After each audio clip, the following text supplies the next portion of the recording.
ఊపిరితిత్తులు ఆరోగ్యంగా ఉండాలంటే మనం పాటించవలసిన మినిమం కొన్ని లక్షణాలు, హ్యాబిట్స్ ఏంటో ఈరోజు చూద్దాం.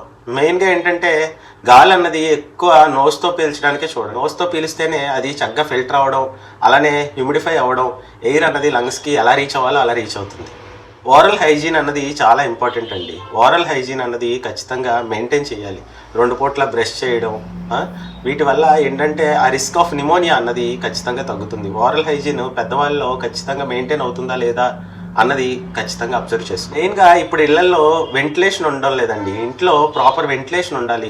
ఆ డోర్స్ను, కర్టన్స్ అన్నెసరీగా వేసేసి ఏసీ ఆన్ చేసి పెట్టేసుకుంటున్నారు. అలా కాదండి, సన్లైట్ పడాలి, వెంటిలేషన్ అన్నది చక్కగా ఉండాలి, ఎయిర్ ఫ్లో అన్నది ఇటు నుంచి అటుకి చక్కగా వెళ్తూ ఉండాలి. రెగ్యులర్ ఎక్సర్సైజ్ అన్నది చాలా ఇంపార్టెంట్ అండి. ఖచ్చితంగా ఎక్సర్సైజ్ ఉంటేనే లంగ్స్ అన్నవి హెల్తీగా ఉంటాయి. ఆ బ్రీత్ చేయడానికి ఆ మజిల్స్ ఇవన్నీ కూడా హెల్తీగా తయారవుతాయి. ఎక్సర్సైజ్ ఈజ్ మస్ట్ అనమాట.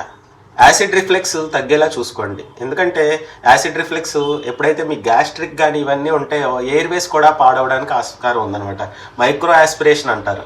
ఎప్పుడైతే ఆ యాసిడ్ కొద్దిగా ఆస్పిరేట్ అయ్యి లంగ్స్ సైడ్ కూడా వెళ్ళడం, అవి పేరుకొని పెద్ద డిసీజ్ ఆస్తమాల్లోకి వాటిల్లోకి దిగడానికి ఆస్కారం ఉందని అర్థం చేసుకోండి. హైడ్రేషన్ చాలా ఇంపార్టెంట్ అండి. ఎప్పుడైతే మీరు నీరు అన్నది చక్కగా తీసుకుంటున్నారో లంగ్స్ అన్నవి క్లియర్గా ఉండడానికి, ఆ డస్ట్ నుంచి, మైక్రోబ్స్ నుంచి పోరాడడానికి హైడ్రేషన్ అన్నది చాలా ఇంపార్టెంట్గా పనిచేస్తుంది. మ్యూకస్ అన్నది సన్నపడడానికి, థిన్గా ఉండి ఆ మ్యూకస్ ఈజీగా ఇటువంటి పాలెన్ కానీ వీటిని కానీ ట్రాప్ చేయడానికి ఆస్కారం ఉంటుంది. అసిస్టెంట్ కాఫ్ని మాత్రం ఎప్పుడూ నెగ్లెక్ట్ చేయకండి. ఎందుకంటే 3 వీక్స్కి మించిన కాఫ్, అలానే వెయిట్ లాస్ కానీ ఉంటే ఖచ్చితంగా థరో ఇన్వెస్టిగేషన్స్ అన్నవి చేసుకోవడం అనేది చాలా మంచిది. ఈ పై చెప్పినవన్నీ కూడా మీ లంగ్స్ అన్నవి ఆరోగ్యంగా ఉండడం కోసమని పాటించవలసిన హ్యాబిట్స్. ఆలోచించండి. Thank you.